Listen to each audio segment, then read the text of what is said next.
ಓಂ ಶಾಂತಿ. ಇಂದಿನ ಮುರಳಿಯ ದಿನಾಂಕ 9/1/2025. ಪ್ರಾತಃ ಮುರಳಿ. ಓಂ ಶಾಂತಿ. ಬಾಪ್ದಾದ ಮಧುಬನ.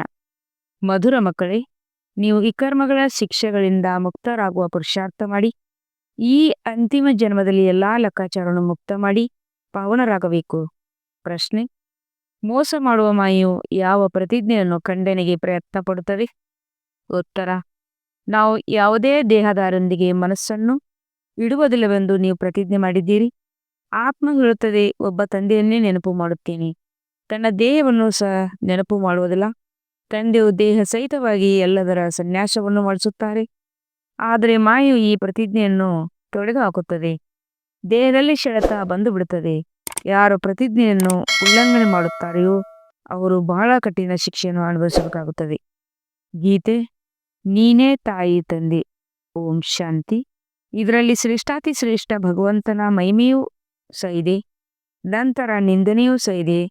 ಈಗ ಶ್ರೇಷ್ಠಾತಿ ಶ್ರೇಷ್ಠ ತಂದೆಯು ತಾವೇ ಬಂದು ತನ್ನ ಪರಿಚಯ ಕೊಡುತ್ತಾರೆ ಮತ್ತು ಯಾವಾಗ ರಾವಣ ರಾಜ್ಯವು ಪ್ರಾರಂಭವಾಗುತ್ತದೆಯೋ ತನ್ನ ದೊಡ್ಡಸ್ತಿಕೆಯನ್ನು ತೋರಿಸುತ್ತಾರೆ. ಭಕ್ತಿ ಮಾರ್ಗದಲ್ಲಿ ಭಕ್ತಿಯದೇ ರಾಜ್ಯವಿದೆ, ಆದ್ದರಿಂದ ರಾವಣ ರಾಜ್ಯವೆಂದು ಕರೆಯಲಾಗುತ್ತದೆ. ಅದು ರಾವಣ ರಾಜ್ಯ, ಇದು ರಾಮರಾಜ್ಯವಾಗಿದೆ.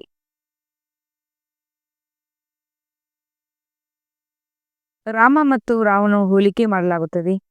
ಬಾಕಿ ಆ ರಾಮನು ತ್ರೇತಾಯುಗದ ರಾಜನಾಗಿದ್ದಾನೆ. ಅವನಿಗೆ ಈ ರೀತಿ ಹೇಳುವುದಿಲ್ಲ: ರಾವಣನು ಅರ್ಧಕಲ್ಪದ ರಾಜ್ಯನಾಗಿದ್ದಾನೆ. ರಾಮನು ಅರ್ಧಕಲ್ಪದ ರಾಜ್ಯನೆಂದಲ್ಲ. ಇದೆಲ್ಲವೂ ಸ್ಪಷ್ಟವಾಗಿ ತಿಳಿದುಕೊಳ್ಳುವ ಮಾತುಗಳಾಗಿವೆ. ಬಾಕಿ ಅದೆಲ್ಲವೂ ಸಂಪೂರ್ಣ ಸಹಜವಾಗಿ ತಿಳಿದುಕೊಳ್ಳುವಂತಹ ಮಾತುಗಳಾಗಿವೆ. ತಾವೆಲ್ಲರೂ ಸಹೋದರಾಗಿದ್ದೇವೆ. ನಮ್ಮೆಲ್ಲರ ತಂದೆಯು ಒಬ್ಬ ನಿರಾಕಾರನಾಗಿದ್ದಾನೆ. ಈ ಸಮಯದಲ್ಲಿ ನಾವೆಲ್ಲ ಮಕ್ಕಳ ರಾವಣ ಜೈಲಿನಲ್ಲಿದ್ದೇವೆಂದು ಮಕ್ಕಳಿಗೆ ತಿಳಿದಿದೆ. ಕಾಮಚಿತೆಯ ಮೇಲೆ ಕುಳಿತು ಎಲ್ಲರೂ ಕಪ್ಪಾಗಿ ಬಿಟ್ಟಿದ್ದಾರೆ. ಆತ್ಮನಲ್ಲಿಯೇ ಎಲ್ಲದರ ಜ್ಞಾನವಿದೆಯಲ್ಲವೇ? ಇದರಲ್ಲಿಯೇ ಎಲ್ಲದಕ್ಕಿಂತ ಹೆಚ್ಚಿನ ಮಹತ್ವಿಕೆಯನ್ನು ಆತ್ಮ ಪರಮಾತ್ಮನನ್ನು ತಿಳಿದುಕೊಳ್ಳುವುದರ ಕಡೆಯೇ ಹೋಗಬೇಕು. ಆತ್ಮ ಮತ್ತು ಪರಮಾತ್ಮನ ತಿಳಿದುಕೊಳ್ಳುವುದರ ಕಡೆಯೇ ಹೋಗಬೇಕಾಗಿದೆ. ಇಷ್ಟು ಚಿಕ್ಕದಾದಂಥ ಆತ್ಮನಲ್ಲಿ ಎಷ್ಟೊಂದು ಪಾತ್ರವು ನಂದನೆಯಾಗಿದೆ. ಅದನ್ನು ಅಭಿನಯಿಸುತ್ತಾ ಇರುತ್ತದೆ.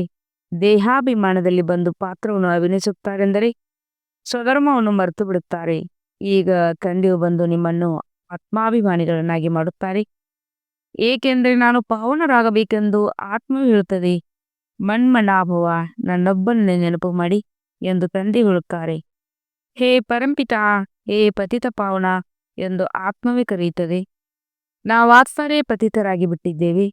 ನೀವು ಬಂದು ಪಾವನರನ್ನಾಗಿ ಮಾಡಿ. ಸಂಸ್ಕಾರವೆಲ್ಲವೂ ಆತ್ಮನಲ್ಲಿ ಇದೆಯಲ್ಲವೇ? ಆತ್ಮವು ಪತಿತ ಮನುಷ್ಯ, ಪಾವನ ನಿರ್ವೀಕಾರಿ. ದೇವತೆಗಳ ಮುಂದೆ ಹೋಗಿ ಅವರ ಮಹಿಮೆಯನ್ನು ಮಾಡುತ್ತಾರೆ.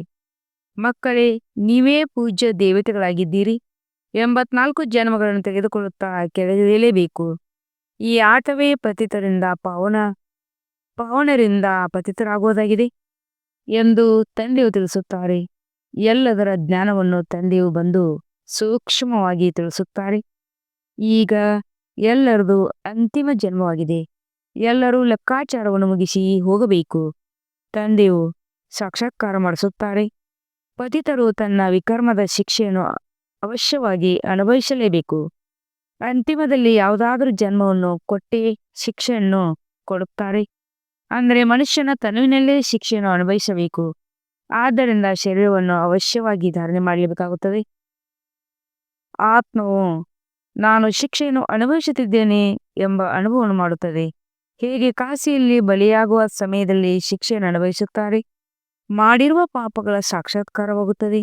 ಆದ್ದರಿಂದಲೇ ಭಗವಂತನೇ ಕ್ಷಮೆ ಮಾಡು, ನಾವು ಈ ರೀತಿ ಮತ್ತೆಂದು ಮಾಡುವುದಿಲ್ಲ ಎಂದು ಹೇಳುತ್ತಾರೆ. ಇದೆಲ್ಲವೂ ಸಾಕ್ಷಾತ್ಕಾರದಲ್ಲಿ ಕ್ಷಮೆಯಾಚರಿಸುತ್ತಾರೆ. ಇದೆಲ್ಲವೂ ಸಾಕ್ಷಾತ್ಕಾರದಲ್ಲೇ ಕ್ಷಮೆಯನ್ನು ಅನುಸರಿಸುತ್ತಾರೆ. ಅದನ್ನು ಅನುಭವ ಮಾಡುತ್ತಾರೆ, ದುಃಖವನ್ನು ಭೋಗಿಸುತ್ತಾರೆ. ಎಲ್ಲದಕ್ಕಿಂತ ಹೆಚ್ಚಿನದಾಗಿ ಆತ್ಮ ಮತ್ತು ಪರಮಾತ್ಮನಿಗೆ ಮಹತ್ವಕ್ಕೆ ಇದೆ.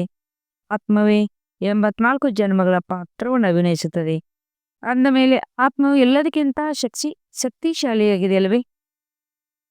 ಈ ನಾಟಕದಲ್ಲಿ ಆತ್ಮ ಮತ್ತು ಪರಮಾತ್ಮನಿಗೆ ಮಹತ್ವಿಕೆ ಇದೆ. ಇದನ್ನು ಯಾರೂ ತಿಳಿದುಕೊಂಡಿಲ್ಲ. ಆತ್ಮವೆಂದರೇನು, ಪರಮಾತ್ಮನು ಯಾರು ಎಂಬ ರಹಸ್ಯವನ್ನು ಒಬ್ಬ ಮನುಷ್ಯನೂ ಸಹ ಅರಿತುಕೊಂಡಿಲ್ಲ. ನಾಟಕದನುಸಾರ ಇದೆಲ್ಲವೂ ಆಗಲೇಬೇಕಾಗಿದೆ. ಈಗ ನೀವು ಮಕ್ಕಳಿಗೆ ಈಗ ನೀವು ಮಕ್ಕಳಿಗೂ ಸಹ ಈ ಜ್ಞಾನವಿದೆ. ಇದೇನು ಹೊಸ ಮಾತಲ್ಲ. ಕಲ್ಪದ ಹಿಂದೆಯೂ ಸಹ ಇದೆಲ್ಲವೂ ನಡೆದಿತ್ತು. ಜ್ಞಾನ, ಭಕ್ತಿ, ವೈರಾಗ್ಯವೆಂದು ಹೇಳುತ್ತಾರೆ. ಅರ್ಥವನ್ನು ತಿಳಿದುಕೊಂಡಿಲ್ಲ. ತಂದೆಯು ಸಾಧು ಮೊದಲಾದವರ ಸಂಘವನ್ನು ಬಹಳ ಮಾಡಿದ್ದಾರೆ. ಕೇವಲ ಹೆಸರನ್ನು ತೆಗೆದುಕೊಳ್ಳುತ್ತಾರೆ. ಈಗ ನೀವು ಮಕ್ಕಳು ಒಳ್ಳೆಯ ರೀತಿಯಲ್ಲಿ ಅರಿತುಕೊಂಡಿದ್ದೀರಿ. ನಾವು ಹಳೆಯ ಪ್ರಪಂಚದಿಂದ ಹೊಸ ಪ್ರಪಂಚಕ್ಕೆ ಹೋಗುತ್ತೇವೆಂದರೆ ಈ ಪ್ರಪಂಚದಿಂದ ಅವಶ್ಯವಾಗಿ ವೈರಾಗ್ಯವನ್ನು ನೀಡಬೇಕಾಗಿದೆ. ಇದರೊಂದಿಗೆ ಮನಸ್ಸನ್ನಿಡಬಾರದು. ಬಾಬಾ, ನಾವು ಯಾವುದೇ ದೇಹಧಾರಿಯ ಜೊತೆ ಮನಸ್ಸನ್ನಿಡುವುದಿಲ್ಲವೆಂದು ನೀವು ಪ್ರತಿಜ್ಞೆ ಮಾಡಿದ್ದೀರಿ. ನಾವೊಬ್ಬ ತಂದೆಯನ್ನೇ ನೆನಪು ಮಾಡುತ್ತೇವೆ. ತಂದೆ ದೇಹವನ್ನು ನೆನಪು ಮಾಡುವುದಿಲ್ಲವೆಂದು ಆತ್ಮ ಹೇಳುತ್ತದೆ. ತಂದೆಯು ದೇಹ ಸಹಿತವಾಗಿ ಎಲ್ಲದರ ಸನ್ಯಾಸ ಮಾಡಿಸುತ್ತಾರೆ. ಅಂದ ಮೇಲೆ ಅನ್ಯರ ದೇಹದೊಂದಿಗೆ ನಾವು ಸೆಳೆತವನ್ನೇಕೆ ಇಟ್ಟುಕೊಳ್ಳೋಣ? ಯಾರೊಂದಿಗೆ ಸೆಳೆತವಿರುವುದೋ ಅವರ ನೆನಪೇ ಬರುತ್ತಿರುವುದು ಮತ್ತು ಈಶ್ವರ ನೆನಪು ಬರಲು ಸಾಧ್ಯವಿಲ್ಲ. ಪ್ರತಿಜ್ಞೆಯನ್ನು ಖಂಡಿಸುವುದರಿಂದ ಬಹಳ ಶಿಕ್ಷೆಯನ್ನು ಅನುಭವಿಸಬೇಕಾಗುತ್ತದೆ ಮತ್ತು ಪದವಿಯು ಭ್ರಷ್ಟವಾಗಿ ಬಿಡುತ್ತದೆ. ಆದ್ದರಿಂದ ಎಷ್ಟು ಸಾಧ್ಯವೋ ಅಷ್ಟು ತಂದೆಯನ್ನು ನೆನಪು ಮಾಡಬೇಕಾಗಿದೆ. ಮಾಯು ಬಹಳ ಮೋಸಗಾರನಾಗಿದ್ದೆ ಅಂದಾಗ ಎಂಥದ್ದೇ ಸನ್ನಿವೇಶದಲ್ಲಿ ತನ್ನನ್ನು ರಕ್ಷಿಸಿಕೊಳ್ಳಬೇಕಾಗಿದೆ. ದೇಹಾಭಿಮಾನವು ಬಹಳ ಕಠಿಣ ರೋಗವಾಗಿದೆ.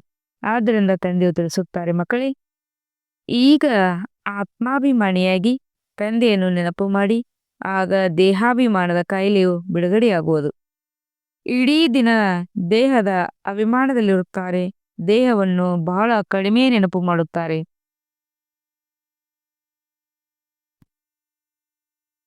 ತಂದೆಯು ತಿಳಿಸಿದ್ದಾರೆ, ಕೈ ಕೆಲಸ ಮಾಡುತ್ತಿರಲಿ, ಮನಸ್ಸು ಬುದ್ಧಿಯು ತಂದೆಯನ್ನು ನೆನಪು ಮಾಡುತ್ತಿರಲಿ. ಹೇಗೆ ಪ್ರಿಯತಮ ಪ್ರಿಯತಮಿಯರು ಉದ್ಯೋಗ ವ್ಯವಹಾರಗಳನ್ನು ಮಾಡುತ್ತಲೂ ಸಹ ತಮ್ಮ ಪ್ರಿಯತಮನನ್ನೇ ನೆನಪು ಮಾಡುತ್ತಿರುತ್ತಾರೆ. ಈಗ ನೀವಾತ್ಮಗಳು ಪರಮಾತ್ಮನೊಂದಿಗೆ ಪ್ರೀತಿಯನ್ನು ಇಡಬೇಕಾಗಿದೆ. ಅಂದ ಮೇಲೆ ಅವರನ್ನೇ ನೆನಪು ಮಾಡಬೇಕಲ್ಲವೇ? ನಾವು ದೇವಿ ದೇವತೆಗಳಾಗಬೇಕೆಂಬುದೇ ನಿಮ್ಮ ಗುರಿ ಧ್ಯೇಯವಾಗಿದೆ. ಅದಕ್ಕಾಗಿ ಪುರುಷಾರ್ಥ ಮಾಡಬೇಕಾಗಿದೆ. ಮಾಯೆಯಂತೂ ಖಂಡಿತ ಮೋಸ ಮಾಡುತ್ತದೆ. ಆದ್ದರಿಂದ ತಮ್ಮನ್ನು ಅದರಿಂದ ಬಿಡಿಸಿಕೊಳ್ಳಬೇಕಾಗಿದೆ. ಇಲ್ಲವಾದರೆ ಅದರಲ್ಲಿ ಸಿಕ್ಕಿಕೊಂಡು ಸಾಯುತ್ತೀರಿ. ಮತ್ತೆ ನಿಂದನೆಯೂ ಆಗುವುದು, ಬಹಳ ನಷ್ಟವೂ ಆಗುವುದು.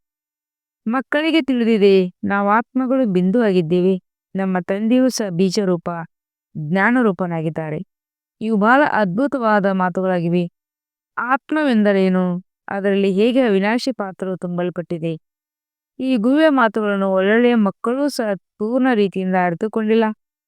ತಮ್ಮನ್ನು ಯಥಾರ್ಥ ರೀತಿಯಲ್ಲಿ ತಮ್ಮನ್ನು ಆತ್ಮನೆಂದು ತಿಳಿದು ತಂದೆಯನ್ನು ಬಿಂದು ಎಂದು ತಿಳಿದು ನೆನಪು ಮಾಡುವುದು.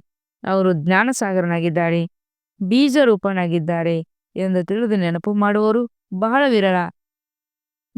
ಮೇಲಿನ ವಿಚಾರಗಳಿಂದಲ್ಲ, ಇದರಲ್ಲಿ ನಾವು ಆತ್ಮಗಳಾಗಿದ್ದೇವೆ. ನಮ್ಮ ತಂದೆಯು ಬಂದಿದ್ದಾರೆ.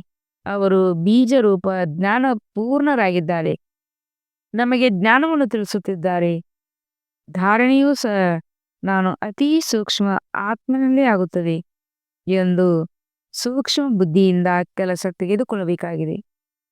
ಆತ್ಮ ಮತ್ತು ಪರಮಾತ್ಮ ಎಂದು ಹೀಗೆ ಅನೇಕರು ಮೇಲೆ ವಿಚಾರ ಮಾಡುತ್ತಾರೆ. ಆತ್ಮ ಪರಮಾತ್ಮ ಎಂದು ಹೀಗೆ ಅನೇಕರು ಮೇಲೆ ವಿಚಾರ ಮಾಡುತ್ತಾರೆ. ಆದರೆ ಯಥಾರ್ಥವಾದ ರೀತಿಯಲ್ಲಿ ಬುದ್ಧಿಯಲ್ಲಿ ಬರುವುದೇ ಇಲ್ಲ. ನೆನಪು ಮಾಡದೇ ಇರುವುದಕ್ಕಿಂತಲೂ ಮೇಲೆ ನೆನಪು ಮಾಡುವುದು ಸರಿಯೇ? ಆದರೆ ಯಥಾರ್ಥ ನೆನಪೇ ಹೆಚ್ಚಿನ ಫಲದಾಯಕವಾಗಿದೆ. ಆದ್ದರಿಂದ ಮೇಲೆ ನೆನಪು ಮಾಡುವವರು ಅಷ್ಟು ಶ್ರೇಷ್ಠ ಪದವಿಯನ್ನು ಪಡೆಯಲು ಸಾಧ್ಯವಿಲ್ಲ. ಇದರಲ್ಲಿ ಬಹಳ ಪರಿಶ್ರಮವಿದೆ. ನಾನಾತ್ಮ ಅತಿ ಸೂಕ್ಷ್ಮ ಬಿಂದು ಆಗಿದ್ದೇನೆ. ತಂದೆಯೂ ಸಹ ಬಿಂದು ಆಗಿದ್ದಾರೆ. ಅವರಲ್ಲಿ ಸಂಪೂರ್ಣ ಜ್ಞಾನವಿದೆ. ಇದೂ ಸಹ ಇಲ್ಲಿ ನೀವು ಕುಳಿತಿದ್ದಾಗ ಕೆಲವೊಂದು ಮಾತುಗಳು ಬುದ್ಧಿಯಲ್ಲಿ ಬರುತ್ತಿರ್ತವೆ. ಇದೂ ಸಹ ನೀವು ಕುಳಿತಿದ್ದಾಗ ಕೆಲವೊಂದು ಮಾತುಗಳು ಬುದ್ಧಿಯಲ್ಲಿ ಬರುತ್ತಿರ್ತದೆ. ಆದರೆ ನಡೆಯುತ್ತಾ ತಿರುಗಾಡುತ್ತಾ ಆ ಚಿಂತನೆ ಎಷ್ಟಿರಬೇಕು ಅಷ್ಟಿರುವುದಿಲ್ಲ, ಮರೆತು ಹೋಗುತ್ತಾರೆ. ಇಡೀ ದಿನದಲ್ಲಿ ಅದೇ ಚಿಂತನೆ ಇರಬೇಕು. ಇದು ಸತ್ಯ, ಸತ್ಯ ನೆನಪಾಗಿದೆ. ನಾವು ಹೇಗೆ ನೆನಪು ಮಾಡುತ್ತೇವೆಂದು ಕೆಲವರು ಸತ್ಯವನ್ನು ತಿಳಿಸುತ್ತಿಲ್ಲ. ಬಲೆ ದಿನಚರಿಯನ್ನು ಕಳಿಸುತ್ತಾರೆ. ಅವರು ತನ್ನನ್ನು ಬಿಂದು ಎಂದು ತಿಳಿದು ತಂದೆಯನ್ನು ಸಹ ಬಿಂದು ಎಂದು ತಿಳಿದು ನೆನಪು ಮಾಡುತ್ತೇವೆನೆಂಬುದನ್ನು ಬರೆಯುವುದಿಲ್ಲ. ಪೂರ್ಣ ಸತ್ಯತೆಯಿಂದ ಬರೆಯುವುದಿಲ್ಲ. ಬಲೆ ಬಹಳ ಚೆನ್ನಾಗಿ ಮುರಳಿಯನ್ನು ತಿಳಿಸುವರಿದ್ದಾರೆ. ಆದರೆ ಯೋಗವು ಬಹಳ ಕಡಿಮೆ ಇದೆ. ದೇಹಾಭಿಮಾನವು ಬಹಳ ಇದೆ. ಈ ಗುಪ್ತ ಮಾತನ್ನು ಪೂರ್ಣ ತಿಳಿದುಕೊಂಡಿಲ್ಲ, ಸ್ಮರಣೆ ಮಾಡುವುದಿಲ್ಲ. ನೆನಪಿನಿಂದಲೇ ಪಾವನರಾಗಬೇಕಾಗಿದೆ. ಮೊದಲು ಕರ್ಮಾತೀತ ಸ್ಥಿತಿಯು ಬೇಕಲ್ಲವೇ? ಅವರೇ ಶ್ರೇಷ್ಠ ಪದವಿಯನ್ನು ಪಡೆಯಲು ಸಾಧ್ಯ. ಉಳಿದಂತೆ ಮುರಳಿಯನ್ನು ಹೇಳುವವರು ಅನೇಕರಿದ್ದಾರೆ. ಆದರೆ ತಂದೆಗೆ ಗೊತ್ತಿದೆ, ಯೋಗದಲ್ಲಿರುವುದಿಲ್ಲ ಅಂದರೆ ವಿಶ್ವದ ಮಾಲೀಕರಾಗುವುದು ಚಿಕ್ಕಮ್ಮನ ಮನೆಯಂತಲ್ಲ. ಅವರು ಅಲ್ಪ ಕಾಲದ ಪದವಿಯನ್ನು ಪಡೆಯುವುದಕ್ಕೋಸ್ಕರ ಎಷ್ಟೊಂದು ಓದುತ್ತಾರೆ. ಆದಾಯದ ಮೂಲವು ಈಗ ಇದೆ. ಮೊದಲು ವಕೀಲರು ಎಷ್ಟೊಂದು ಸಂಪಾದಿಸುತ್ತಿರಲಿಲ್ಲ, ಈಗಂತೆ ಎಷ್ಟೊಂದು ಸಂಪಾದನೆ ಮಾಡುತ್ತಾರೆ. ಮಕ್ಕಳು ತಮ್ಮ ಕಲ್ಯಾಣಕ್ಕಾಗಿ ಒಂದನೆಯದಾಗಿ ತನ್ನನ್ನು ಆತ್ಮನೆಂದು ತಿಳಿದು ಯಥಾರ್ಥ ರೀತಿಯಲ್ಲಿ ತಂದೆಯ ನೆನಪು ಮಾಡಬೇಕಾಗಿದೆ. ಮತ್ತು ಅನ್ಯರಿಗೂ ತ್ರಿಮೂರ್ತಿ ಶಿವನ ಪರಿಚಯ ಕೊಡಬೇಕಾಗಿದೆ. ಕೇವಲ ಶಿವನೆಂದು ಹೆಸರು ಹೇಳುವುದರಿಂದ ತಿಳಿದುಕೊಳ್ಳುವುದಿಲ್ಲ. ತ್ರಿಮೂರ್ತಿಗಳು ಅವಶ್ಯವಾಗಿ ಬೇಕು. ತ್ರಿಮೂರ್ತಿ ಮತ್ತು ಕಲ್ಪವೃಕ್ಷ ಇವೆರಡು ಚಿತ್ರಗಳು ಮುಖ್ಯವಾಗಿವೆ. ಏನೇ ಚಿತ್ರಕ್ಕಿಂತಲೂ ಕಲ್ಪವೃಕ್ಷದ ಚಿತ್ರದಲ್ಲಿ ಹೆಚ್ಚಿನ ಜ್ಞಾನವಿದೆ. ಈ ಚಿತ್ರವು ಎಲ್ಲರ ಬಳಿ ಇರಬೇಕು. ಒಂದು ಕಡೆ ತ್ರಿಮೂರ್ತಿ ಗೋಲ, ಇನ್ನೊಂದು ಕಡೆ ವೃಕ್ಷ. ಈ ಪಾಂಡವ ಸೇನೆ ಬಾವುಟ ಇರಬೇಕು. ನಾಟಕ ಮತ್ತು ವೃಕ್ಷದ ಜ್ಞಾನವನ್ನು ತಂದೆಯೇ ಕೊಡುತ್ತಾರೆ. ಲಕ್ಷ್ಮೀನಾರಾಯಣರ, ವಿಷ್ಣು ಮೊದಲಾದವರು ಯಾರು? ಇದನ್ನು ಯಾರೂ ತಿಳಿದುಕೊಂಡಿಲ್ಲ. ಮಹಾಲಕ್ಷ್ಮಿಯ ಪೂಜೆ ಮಾಡುತ್ತಾರೆ. ಲಕ್ಷ್ಮಿ ಬರುತ್ತಾಳೆಂದು ತಿಳಿಯುತ್ತಾರೆ. ಅಂದಾಗ ಲಕ್ಷ್ಮಿಗೆ ಹಣವೆಲ್ಲಿಂದ ಬರುತ್ತದೆ? 4 ಭುಜದ 8 ಭುಜದವರ ಎಷ್ಟೊಂದು ಚಿತ್ರಗಳನ್ನು ಮಾಡಿದ್ದಾರೆ. ಏನನ್ನೂ ತಿಳಿದುಕೊಂಡಿಲ್ಲ. 8-10 ಭುಜದ ಮನುಷ್ಯರಂತೂ ಯಾರೂ ಸಹ ಇರಲು ಸಾಧ್ಯವಿಲ್ಲ. ಯಾರಿಗೇನು ಬಂದಿತೋ ಅದನ್ನು ಮಾಡಿದರು, ಅದೇ ನಡೆದು ಬಂದಿತು. ಹನುಮಂತನ ಪೂಜೆ ಮಾಡಿ ಎಂದು ಮತವನ್ನು ಕೊಟ್ಟರು, ಅದೇ ರೀತಿ ನಡೆಯುತ್ತಾ ಬಂದಿತು. ಹನುಮಂತನ ಸಂಜೀವಿನಿ ಮೂಲಿಕೆಯನ್ನು ತೆಗೆದುಕೊಂಡು ಬಂದನೆಂದು ತೋರಿಸುತ್ತಾರೆ, ಆದರೆ ಅರ್ಥವನ್ನು ತಿಳಿದುಕೊಂಡಿದ್ದೀರಿ? ಸಂಜೀವಿನಿ ಮೂಲಿಕೆಯು ಮನ್ಮನಾಭವಾಗಿದೆ. ವಿಚಾರ ಮಾಡಬೇಕು. ಎಲ್ಲಿಯವರೆಗೆ ಬ್ರಾಹ್ಮಣರಾಗುವುದಿಲ್ಲವೋ, ತಂದೆಯ ಪರಿಚಯ ಸಿಗುವುದಿಲ್ಲವೋ, ಅಲ್ಲಿವರೆಗೆ ಕನಿಷ್ಠರಾಗುತ್ತೀರಿ. ಮನುಷ್ಯರಿಗೆ ತಮ್ಮ ಪದವಿಯು ಎಷ್ಟೊಂದು ಅಭಿಮಾನವಿರುತ್ತದೆ, ಅವರಿಗೆ ತಿಳಿಸಿಕೊಡುವುದರಲ್ಲಿ ಬಹಳ ಕಷ್ಟವಾಗುತ್ತದೆ. ರಾಜಧಾನಿಯನ್ನು ಸ್ಥಾಪನೆ ಮಾಡುವುದರಲ್ಲಿ ಎಷ್ಟೊಂದು ಪರಿಶ್ರಮ ಆಗುತ್ತದೆ. ಅದು ಬಾಹುಬಲ, ಇದು ಯೋಗಬಲವಾಗಿದೆ. ಈ ಮಾತುಗಳು ಶಾಸ್ತ್ರಗಳಲ್ಲಿಲ್ಲ. ವಾಸ್ತವದಲ್ಲಿ ನೀವು ಯಾವುದೇ ಶಾಸ್ತ್ರ ಮೊದಲಾದವುಗಳನ್ನು ಓದುವುದಿಲ್ಲ. ಒಂದು ವೇಳೆ ನೀವು ಶಾಸ್ತ್ರಗಳನ್ನು ಒಪ್ಪುತ್ತೀರಾ ಎಂದು ಯಾರಾದರೂ ನಿಮ್ಮನ್ನು ಕೇಳಿದರೆ ತಿಳಿಸಿ, ಹೌದು, ಇದೆಲ್ಲೋ ಭಕ್ತಿ ಮಾರ್ಗದಾಗಿದೆ. ಈಗ ನಾವು ಜ್ಞಾನ ಮಾರ್ಗದಲ್ಲಿ ನಡೆಯುತ್ತಿದ್ದೇವೆ. ಜ್ಞಾನವನ್ನು ಕೊಡುವ ಜ್ಞಾನಸಾಗರನು ಒಬ್ಬ ತಂದೆಯಾಗಿದ್ದಾರೆ. ಇದಕ್ಕೆ ಆತ್ಮೀಯ ಜ್ಞಾನವೆಂದು ಹೇಳಲಾಗುತ್ತದೆ. ಆತ್ಮಗಳಿಗೆ ಕುಳಿತು ಜ್ಞಾನವನ್ನು ತಿಳಿಸುತ್ತಾರೆ. ಎಲ್ಲೇ ಮನುಷ್ಯರಿಗೆ ತಿಳಿಸುತ್ತಾರೆ, ಅಲ್ಲಿ ಆತ್ಮನೇ ಪರಮಾತ್ಮ ಆತ್ಮಗಳಿಗೆ ಕುರಿತು ಜ್ಞಾನವನ್ನು ತಿಳಿಸುತ್ತಾರೆ. ಮನುಷ್ಯರೊಂದು ಆಧ್ಯಾತ್ಮಿಕ ಜ್ಞಾನವನ್ನು ಕೊಡಲು ಸಾಧ್ಯವಿಲ್ಲ. ಜ್ಞಾನಸಾಗರ, ಪತಿತಪಾವನ, ಮುಕ್ತಿದಾತ, ಸದ್ಗತಿದಾತ ತಂದೆ ಒಬ್ಬರೇ ಆಗಿದ್ದಾರೆ. ತಂದೆ ಹೀಗೆ ಮಾಡಿ ಎಂದು ತಿಳಿಸುತ್ತಿರುತ್ತಾರೆ. ಈಗ ನೋಡೋಣ, ಶಿವ ಜಯಂತಿಯನ್ನು ಎಷ್ಟು ವಿಜೃಂಭಣೆಯನ್ನು ಆಚರಿಸುತ್ತೀರಿ? ಟ್ರಾನ್ಸ್ಲೇಟ್ನ ಚಿತ್ರವು ಚಿಕ್ಕದಾದರೂ ಸರಿ ಎಲ್ಲರಿಗೂ ಸಿಗಬೇಕು. ನಿಮ್ಮದಿದು ಹೊಸ ಮಾತಾಗಿದೆ. ನಿಮ್ಮನ್ನು ಯಾರೂ ಅರಿತುಕೊಳ್ಳುವುದಿಲ್ಲ. ಪತ್ರಿಕೆಗಳಲ್ಲಿ ಹೆಚ್ಚಿನದಾಗಿ ಹಟ್ಟಿಸಬೇಕು. ಸಂದೇಶದ ಶಬ್ದವನ್ನು ಹರಡಬೇಕು. ಸೇವಾ ಕೇಂದ್ರವನ್ನು ತೆರೆಯುವರೂ ಸಹ ಈ ರೀತಿ ಇರಬೇಕು. ಈಗಿನ್ನೂ ನೀವು ಮಕ್ಕಳಿಗೆ ಇಷ್ಟು ನಶೆ ಏರಿಲ್ಲ. ನಂಬರ್ವಾರ್ ಪುರುಷಾರ್ಥದ ಅನುಸಾರ ತಿಳಿಸುತ್ತೀರಿ. ಇಷ್ಟೆಲ್ಲ ಕುಮಾರಿಯರಿದ್ದೀರಿ. ಬ್ರಹ್ಮನ ಹೆಸರನ್ನು ತೆಗೆದು ಯಾರ ಹೆಸರಾದರೂ ಹಾಕಿ, ರಾಧೇಕೃಷ್ಣ ಹೆಸರಾದರೂ ಹಾಕಿ, ಅಂದ ಮೇಲೆ ಕುಮಾರಿಯರು ಎಲ್ಲಿಂದ ಬಂದರು? ಬ್ರಹ್ಮನಂತೂ ಅವಶ್ಯವಾಗಿ ಬೇಕಲ್ಲವೇ? ಅವರಿಂದ ಮುಖವಂಶಾವಳಿ ಕುಮಾರಿಯಾಗಬೇಕು. ಮಕ್ಕಳು ಮುಂದೆ ಹೋದಂತೆ ಬಹಳ ತಿಳಿದುಕೊಳ್ಳುತ್ತಾರೆ. ಖರ್ಚಂತೂ ಮಾಡಬೇಕಾಗುತ್ತದೆ. ಚಿತ್ರಗಳು ಬಹಳ ಸ್ಪಷ್ಟವಾಗಿದೆ. ಲಕ್ಷ್ಮೀನಾರಾಯಣ ಚಿತ್ರವು ಬಹಳ ಚೆನ್ನಾಗಿದೆ, ಒಳ್ಳೆಯದು. ಮಧುರಾತಿ ಮಧುರ ಅಗಲಿ ಹೋಗಿ ಮರಳಿ ಸಿಕ್ಕಿರುವ ಸೇವಾಧಾರಿಗಳು, ಆಜ್ಞಾಕಾರಿಗಳು, ಪ್ರಾಮಾಣಿಕರು, ನಂಬರ್ ವಾರ ಪುರುಷಾರ್ಥದನುಸಾರ ಮಕ್ಕಳ ಪ್ರತಿ ಮಾತ್ಪೀತ ಬಾಪ್ತದರ ನೆನಪು ಪ್ರೀತಿ ಹಾಗೂ ಸುಪ್ರಭಾತ. ಆತ್ಮೀಯ ಮಕ್ಕಳಿಗೆ ಆತ್ಮೀಯ ತಂದೆಯ ನಮಸ್ತೆ. हम रूहानी बच्चों की रूहानी बाप दादा को प्यार और गुड मॉर्निंग और नमस्ते नमस्ते नमस्ते. शुक्रिया बाबा शुक्रिया. वह ಬಾಬಾ ಧಾರಣೆಗಾಗಿ ಮುಖ್ಯ ಸಾರ. ಕರ್ಮಾತೀತರಾಗಲು ತಂದೆಯನ್ನು ಸೂಕ್ಷ್ಮ ಬುದ್ಧಿಯಿಂದ ಅರಿತುಕೊಂಡು ಯಥಾರ್ಥವಾಗಿ ನೆನಪು ಮಾಡಬೇಕಾಗಿದೆ. ವಿದ್ಯೆಯ ಜೊತೆಗೆ ಯೋಗದ ಮೇಲೆ ಪೂರ್ಣ ಗಮನ ಕೊಡಬೇಕಾಗಿದೆ. ಸ್ವಯಂವನ್ನು ಮಾಯೆಯ ಮೋಸದಿಂದ ಪಾರು ಮಾಡಿಕೊಳ್ಳಬೇಕಾಗಿದೆ. ಯಾರದೇ ದೇಹದೊಂದಿಗೆ ಷರತ್ತವನ್ನಿಡಬಾರದು. ಒಬ್ಬ ತಂದೆಯೊಂದಿಗೆ ಸತ್ಯವಾದ ಪ್ರೀತಿಯನ್ನು ಇಟ್ಟುಕೊಳ್ಳಬೇಕಾಗಿದೆ. ದೇಹದ ಅಭಿಮಾನದಲ್ಲಿ ಬರಬಾರದು. ವರದಾನ: ಬ್ರಹ್ಮ ಮುಹೂರ್ತದ ಸಮಯ ತೆಗೆದುಕೊಳ್ಳುವುದು ಮತ್ತು ದಾನ ಕೊಡುವಂತಹ ತಂದೆ ಸಮಾನ್ ಮಹಾದಾನಿಭವ. ವಿವರಣೆಯಾಗಿದೆ. ಬ್ರಹ್ಮ ಮುಹೂರ್ತದ ಸಮಯ ವಿಶೇಷ ಬ್ರಹ್ಮಲೋಕದ ನಿವಾಸಿ ತಂದೆ ಜ್ಞಾನದ ಲೈಟ್ ಮತ್ತು ಮೈಟ್ನ ಕಿರಣಗಳು ವರದಾನ ರೂಪದಲ್ಲಿ ಕೊಡುತ್ತಾರೆ. ಜೊತೆ ಬ್ರಹ್ಮ ತಂದೆ ಭಾಗ್ಯವಿಧಾತನ ರೂಪದಲ್ಲಿ ಭಾಗ್ಯರೂಪಿ ಅಮೃತ ಹಂಚುತ್ತಾರೆ. ಕೇವಲ ಬುದ್ಧಿರೂಪಿ ಕಲಸ ಅಮೃತ ಧಾರಣೆ ಮಾಡುವ ಯೋಗ್ಯವಿರಲಿ.